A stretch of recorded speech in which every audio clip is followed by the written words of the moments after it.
बीड मध्ये अनोखी सभा होणार आहे। त्या सभेकडे जी उत्कंठ आहे ते शिगेला पोहोचलेली आहे। म्हणजे सभा आहे जरांगे पाटलाची, मनोज जरांगे पाटलाची, याच नारायणगडावरती तब्बल 900 एकर वरती ही सभा आहे आणि ही सभा जागतिक लेवलची ही सभा ठरणार आहे। एकंदरीत पाहता बीड मध्ये, बीडच्या धर्तीवर पहिल्यांदाच या सभेचं आयोजन करण्यात आलेलं आहे।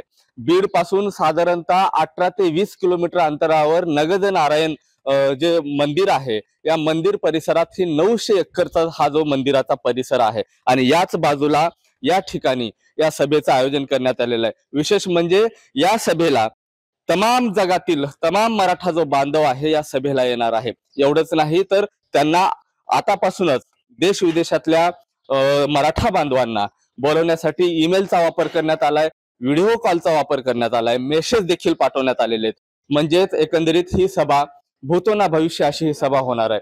हा जर परिसर जर पाहिला, हा गडाचा परिसर आहे आणि याच परिसरात कुठेही मंडप किंवा शामियाना आपल्याला इथं उभारण्यात येणार नाही। फक्त या ठिकाणाहून मनोज जरांगे पाटील हे समाजाला संबोधित करतील। आता मनोज जरांगे पाटील समाजासाठी काय संदेश देतील हे या दिवशी आपल्याला पाहावं लागणार आहे। हा जर संपूर्ण परिसर जर पाहिला तर हा तमाम परिसर जो आहे तो 900 एकर पेक्षा जास्त आहे।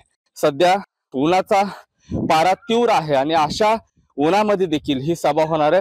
साधारणतः ही सभा जून महिन्यातल्या 8 तारखेला या सभेचं आयोजन करण्यात आलेलं आहे। मनोज जरांगे पाटील यांच्यासोबत या सभेला प्रकाश आंबेडकर हे देखील राहणार आहेत।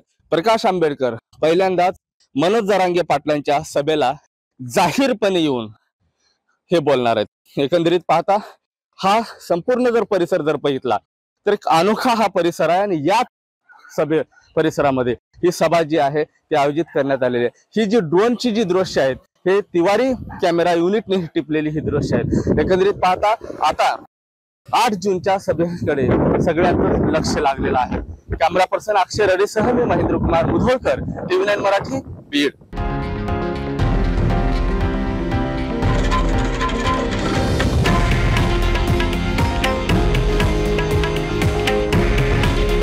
हे आहे देशातील नंबर 1 न्यूज नेटवर्क आणि आपण पाहत आहात TV9 मराठी। काळजी तुमची, हित महाराष्ट्राचं।